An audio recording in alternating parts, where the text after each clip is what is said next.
Okay, that should be all the images we need.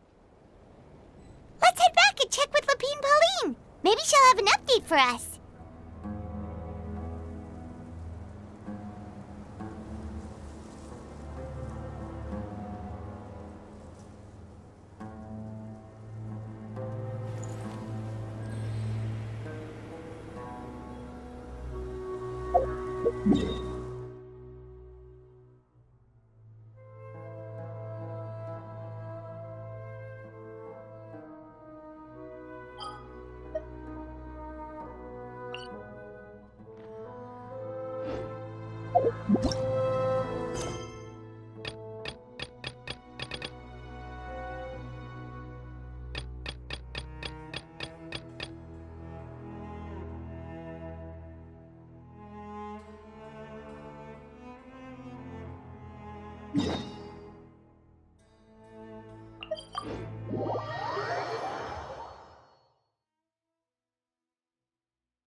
We're way behind schedule.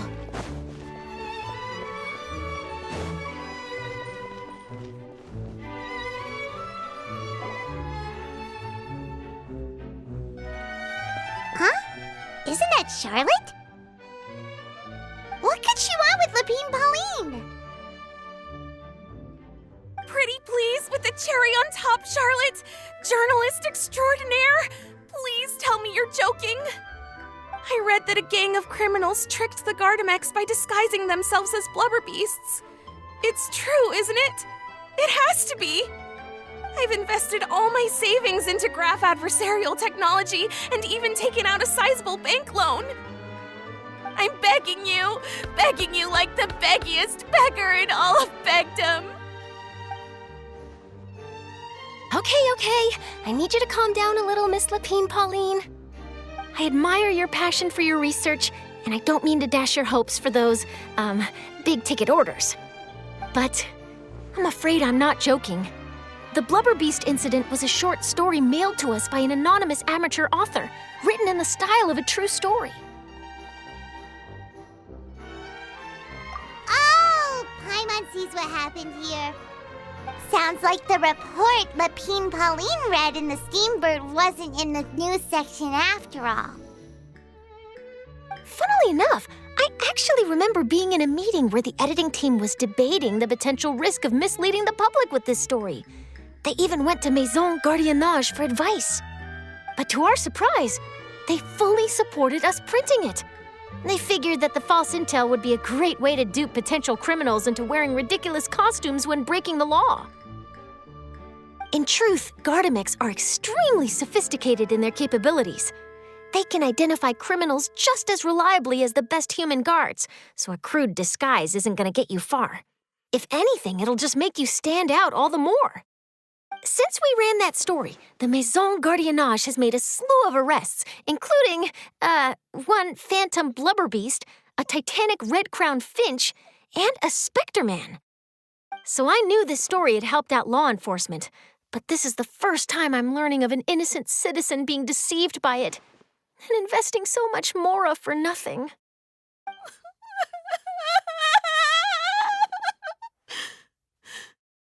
Uh-oh.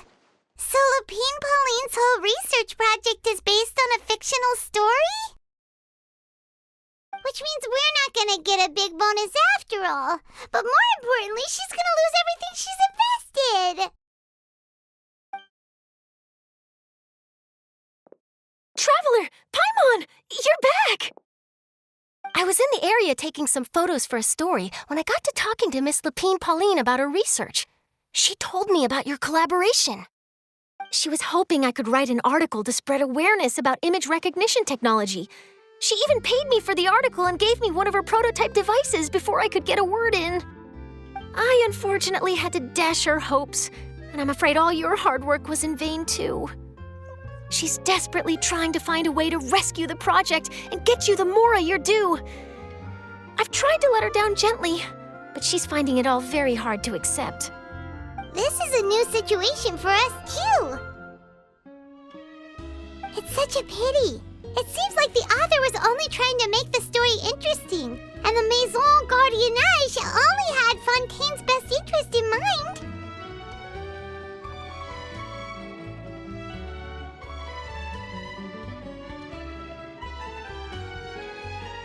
Wait, Miss Lapine Pauline, what are you doing? I'm gonna pick a fight with a Gardamec, head to the Opera at Biclez, and get a one-way ticket to the Fortress of Meropide.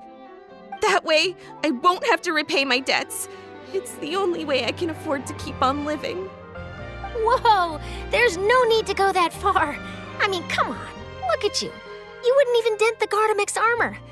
In all likelihood, they'd only hold you up at the Maison Gardiennage for a few days before letting you out, and then you'd still have to repay your debts. Actually, instead of going into the technicalities of that, how much did you actually invest? How bad can it really be?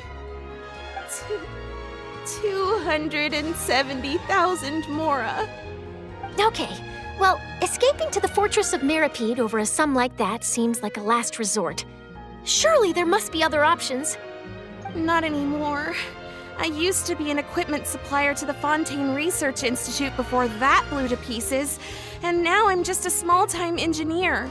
I scraped together some savings over the past few years, but I put every last Mora into this project, and now I'm left with nothing. It's not just my savings that are gone. It's my whole future as a graph adversarial technology specialist and my dreams of becoming a billionaire one day.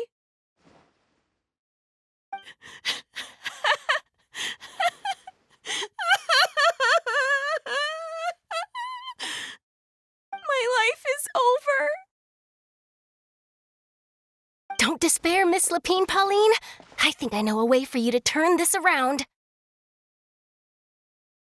This prototype you've given me, the camera lens for image recognition sample collection. It's really quite something. You said you designed it specifically for high-fidelity image capture and analysis, yes? The rapid focal length adjustment is a very useful function in its own right. It's sure to make many journalists' jobs much easier. In fact, I'd say it has the potential to revolutionize Fontaine's news media. So your research efforts thus far are by no means in vain. The technology you've developed may have many applications that you've never even considered. Really? Absolutely. I've been working as a journalist for the Steambird for a long time now. No one understands the issues we journalists face on a day-to-day basis better than me. So keep calm, take heart, and start thinking about mass production. In the meantime, I'll show your invention to all my colleagues to drum up interest in your product. I can't believe it!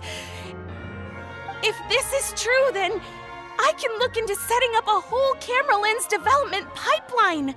My big-ticket orders and billionaire aspirations are still in the cards. Oh, maybe I should consider taking out another loan. That way, I can rapidly improve the lens production process, be the first to market, and prepare to battle for dominance in the camera industry. Come on, stop daydreaming about your pipelines for a minute. Just take it one step at a time and see how it goes.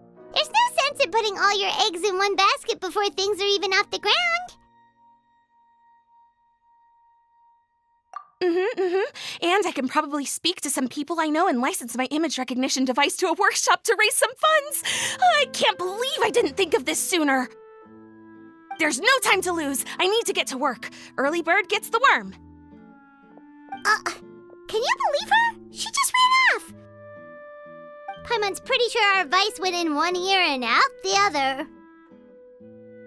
It's understandable. When inspiration and passion strike at the same time, it's all too easy to throw yourself headfirst into your work and forget about everyone around you. A lot of journalists are the same way when they're first starting out. But don't you worry. I'm gonna write an article on all this, and I'll be checking in on her regularly. Her research has the potential to benefit the entire journalistic community. I'll give her plenty of input to stop her from going down any rabbit holes and make sure mass production of her lens can begin as soon as possible. It's reassuring to know that you'll be looking out for her, Charlotte. Actually, you know what? Why don't you two take this prototype lens? I'm sure you'll have plenty of chances to use it on your travels. It takes the right person to get the most out of a new technology. In your hands, it's sure to capture some amazing sights. Thanks a lot, Charlotte. No bonus, no biggie. This makes everything worth it. You're welcome. I got something out of this too. The beginnings of a very interesting news story. The boundaries between real news reports and news-like fiction must not be blurred, even when there's a compelling justification for doing so. Yes, that's how I'll phrase it to the editors when I give them my feedback. Let's hope we don't mislead any more well-meaning citizens in the future.